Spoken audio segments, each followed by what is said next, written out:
ఇప్పుడు no cost cough syrup తో 60 రూపాయల విలువ గల ఇన్హేలర్ పూర్తిగా ఉచితం. దెబ్బకి దగ్గు జలుబు మాయం. ఉమ్మడి ఆదిలాబాద్ జిల్లాలో భారీ వర్షాలకు పంటలు దారుణంగా దెబ్బతిన్నాయి. వర్షాలు, వరదలు అన్నదాతలను కోలుకోలేని దెబ్బ కొట్టాయి. ఏపుగా ఎదిగిన పంటలు వరద నీటిలో పాడైపోతున్నాయి. వేల రూపాయల పెట్టుబడి పెట్టి సాగు చేస్తే వర్షాలు, వరదలతో పూర్తిగా దెబ్బతిన్న పంటలను చూసిన రైతులు ఆందోళన వ్యక్తం చేస్తున్నారు. పెన్గంగా బ్యాక్ వాటర్తో వేల ఎకరాల్లో పంటలు నీట మునిగాయి.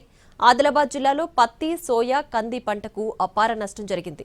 మంచిర్యాల జిల్లాలో 15,000 ఎకరాల్లో పంటలు దెబ్బతిన్నాయి. నిర్మల్ జిల్లాలో సుమారు 2,500 ఎకరాల్లో నష్టం జరిగినట్లు అంచనా.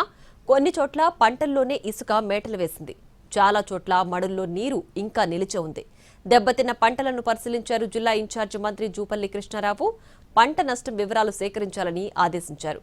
నష్టపోయిన ప్రతి ఒక్కరిని ప్రభుత్వం ఆదుకుంటుందని మంత్రి చెప్పారు. సమగ్రంగా చర్చించడానికి జిల్లా కలెక్టర్కు ఇతర యంత్రాంగాన్ని కూడా ఆదేశాలు ఇచ్చి ఏర్పాటు చేసి నష్టం జరిగిన ప్రతి దగ్గర ప్రతి వ్యక్తి కూడా ప్రతి రైతు కూడా మనం చట్టపరంగా వాళ్ళందరూ కూడా ఒక రైతు కూడా మిస్ కాకుండా సర్వే చేసి వాళ్లకు సరైన న్యాయం చేసే ఏర్పరచడం జరుగుతూ ఉంది. పూర్తిగా సమగ్రంగా చర్చించడానికి జిల్లా కలెక్టర్కు ఇతర యంత్రాంగాన్ని కూడా ఆదేశాలు ఇచ్చి ఏర్పాటు చేసి నష్టం జరిగిన